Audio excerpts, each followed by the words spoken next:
Take a long look at the person lying next to you. Look at the way they breathe, the way they argue, and the specific way they hurt you. Now ask yourself a terrifying question. Why does this pain feel so familiar? You live in a culture that tells you that you are the master of your fate. You buy the self-help books, you go to therapy, and you swipe right on a new face, hoping for a different ending. But you are beginning to realize the truth. There is no new ending. There is only the same ghost wearing a different mask. You think you chose them. You think it was a random spark at a bar or a lucky match on an app. But in the veins of Dharma, we know better. You did not choose them. You summoned them. You are not a victim of bad luck. You are a prisoner of a digital code written in your soul 1,000 years ago. While you are busy tracking your career and your bank account, Saturn is standing still in your birth chart, watching you walk into the same trap for the 10th time this lifetime. This is the karmic loop. It is a psychological prison where the walls are made of your own unhealed shadows. Your current lover is not a partner. They are an executioner sent by your own destiny to finish what was started in a century you no longer remember. You are being manipulated by a version of yourself that died long ago. If you close this video now, you are choosing to stay in the dark. You are giving up your only chance to break the glass. But if you stay, I will show you how to look into the mirror of pain and finally see the hand that is pulling your strings. Don't look away. The loop is tightening, and this might be the last time you have the strength to fight back. The parallel of the collapsing walls take a long, honest look at the architecture of your life. Do you see the pattern? Every time you try to build a sanctuary of peace, every time you think, this is the one, this is finally different, the walls begin to tremble. In 8th century Tibet, King Trisong Detsen faced the same nightmare. He tried to build Sami, the first temple of enlightenment, but every night, invisible forces tore the stones apart. This is exactly what is happening in your bedroom, in your bank account, and in your chest. You are not experiencing a string of bad luck. You are experiencing a systemic rejection of your own evolution. Just as the spirits of the Tibetan mountains refused to allow a new temple on their territory, there is a biological and spiritual code within your DNA that is violently sabotaging your happiness. It is protecting a version of you that died centuries ago, and it will destroy any new foundation you try to lay until you face the energy underneath the soil. The cosmic audit, not theory, but fact. Let's look at the blueprint of this sabotage. In the veins of Dharma, we don't look at your daily horoscope. We look at the heavy hitters. We look at your Saturn, the cosmic auditor of your soul's debt. If you are stuck in this 1,000-year loop of betrayal or abandonment, it is because your Saturn is acting like a prison warden. He is not punishing you. He is delivering a subpoena. He is bringing the exact same demon into your life, wearing a different face, because you failed to integrate the lesson in the last encounter. You've tried to solve this with logic. You've read the self-help books and recited the affirmations like the scholar Shantarakshita, who tried to build Sami with pure reason. But logic cannot bind a storm. Your current heartbreak is not a psychological error, it is a karmic gear locking into place.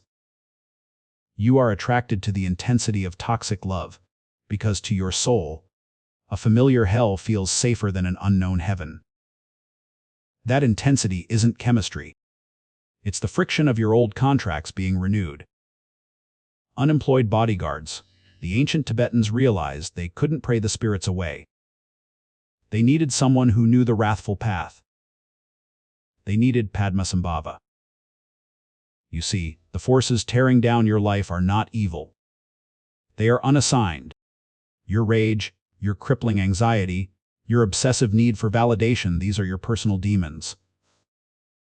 And right now, they are unemployed. Because they have no worthy mission, they spend their energy burning your life down. They are the unseen hands moving your tools and vanishing your progress while you sit in the dark, wondering why the universe is so cruel.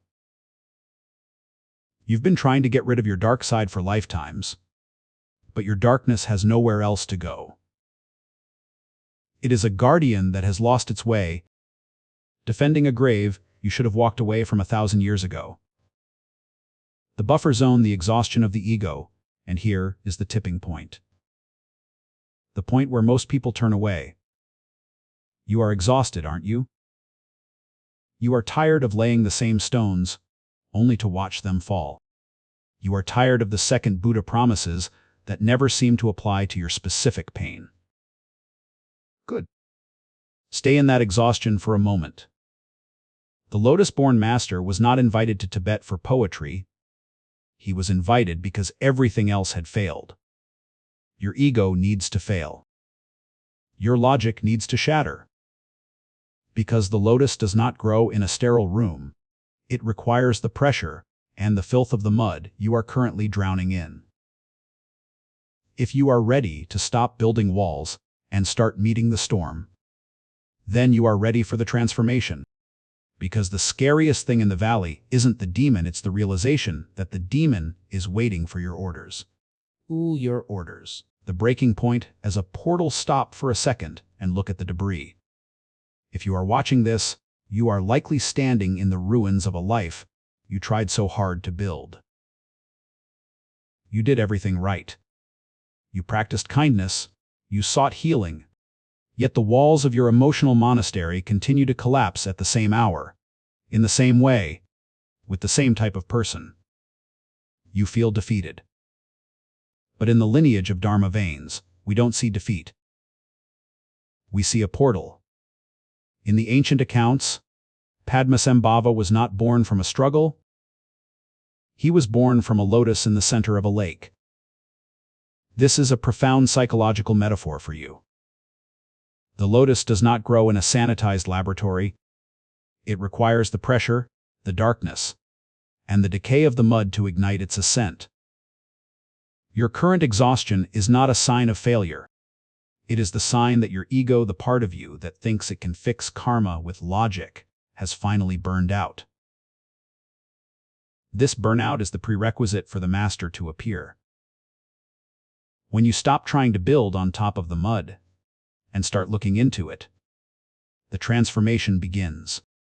Riding the tiger of trauma, look at the most iconic image of the lotus-born master. He is riding a pregnant tigress. Most spiritual traditions in the West teach a form of pacifism that is actually a trap. They tell you to breathe through your rage, to meditate away your fear, to suppress the tiger until it falls asleep. But a sleeping tiger eventually wakes up hungry. Padmasambhava's secret was different. He didn't kill the predator, he harnessed its ferocity. That tigress is your raw, unbridled trauma. It is the visceral electricity that surges through your veins when you realize you've been betrayed again. It is the survival instinct that has kept you alive through 1,000 years of cycles. We are not here to calm your tiger.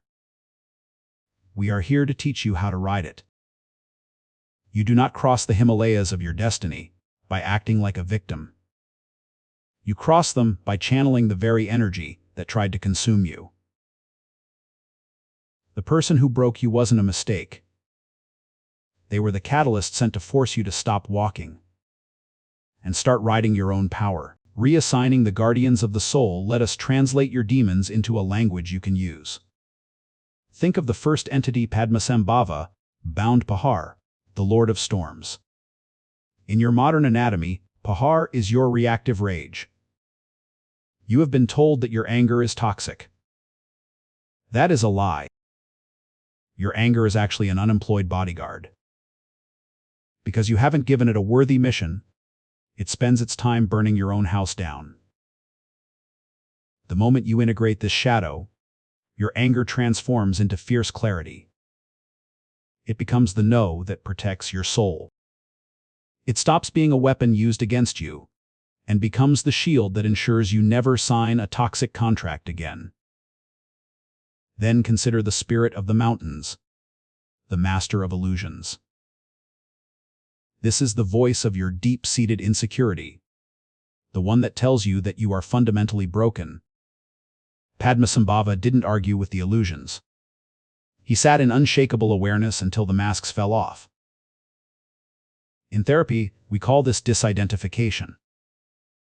You are not the thoughts, you are the space in which they occur. When you stop chasing the masks of not being enough, the illusionist within you becomes the revealer of truth. Your anxiety is no longer a disorder. It becomes a high-sensitivity radar that tells you exactly who is authentic and who is wearing a mask. The final integration of sovereignty. Finally, we must address the pride of the territorial gods. This is the most dangerous demon of all, the part of you that has become addicted to your own suffering. You wear your scars like a crown, and you refuse to heal because your pain is the only thing that makes you feel special. Padmasambhava did not break this pride. He elevated it. He showed the god of the territory that defending a small valley is nothing compared to guarding the eternal truth. Your pride is not a sin. It is your dignity waiting for a worthy cause. Stop being proud of how much you can endure and start being proud of how much you can transform. The 1,000-year loop ends the moment you realize that every demon you faced, every narcissist, every betrayal, every loss was actually a guardian who didn't know they could protect something greater. They were hired by your soul to keep smashing your walls until you learned to build a temple that no storm could touch. You are not a survivor of a loop. You are the sovereign master who has finally decided to hire the darkness to guard the light. The storm doesn't stop because you prayed it away. It stops because it is now working for you. The internal Dharma. Padmasambhava did not just build a monastery and leave. He planted what we call Dharma hidden treasures. Some were buried in the earth, but the most powerful ones were hidden in the vast landscape of the human mind. He knew that humanity would forget. He knew that lineages would break, and that people would eventually become lost in the 1,000-year loop of their own making. So he left behind a time bomb of consciousness. Your recurring pain, the very loop that brought you to this video, is your personal Dharma. It is a hidden treasure waiting for the right moment to be revealed. You thought it was a curse, but it was actually a vault. Every time the walls of your life collapsed, it was a signal that you were ready to dig deeper. The code for your liberation isn't in a book. It is encrypted in the vibration of the demons you have been fighting. When you stop fighting and start integrating, the treasure reveals itself. The rainbow body of awareness legend says that the lotus-born master never died. He simply departed in a body of pure light, a rainbow body. This isn't just a myth. It is a clinical description of what happens when you fully integrate your shadow. When you stop feeding the loop with your resistance, the heavy, dark energy of your karma loses its density. It becomes light. The demon that once haunted your bedroom becomes the lighthouse that guides your spirit. Padmasambhava remains at the copper-colored mountain, not as a man on a tiger, but as the deathless quality of your own awareness. He is the part of you that does not blink when the storm returns. He is the internal master who knows that your anger is just protection. Your fear is just safety, and your pride is just dignity. He promised he would never leave, and he hasn't. He is the silent observer who has been waiting through 10 centuries of your heartbreaks for you to finally stop running. The invitation to the guardians, the loop ends tonight. but the integration is a daily practice. You cannot destroy the forces that govern your life, but you can give them a worthy throne to guard. The walls of your life will stay up now because you have hired the very demons who used to tear them down. Before you leave this space, look at the mirror one last time. Under pressure, which guardian are you still treating like a demon? Are you struggling with Pehar, the storm of unbridled rage? Are you lost in Nayan Chen, the fog of illusion and self-doubt? Or are you paralyzed by Su Marpo, the pride that refuses to heal? Declare your guardian in the comments below. Do not say you are fighting them. Say you are integrating them. Tell us I am reassigning my Pahar, or I am elevating my Su Marpo. By naming the force, you begin the contract. Dharma Veins is not just a channel. It is a lineage of those who have decided to ride the tiger instead of running from it. Subscribe if you are ready to stop being a victim of your destiny and start being its master. And I will meet you in the heart of the next storm. Remember, your darkness approached correctly is your only path to the light.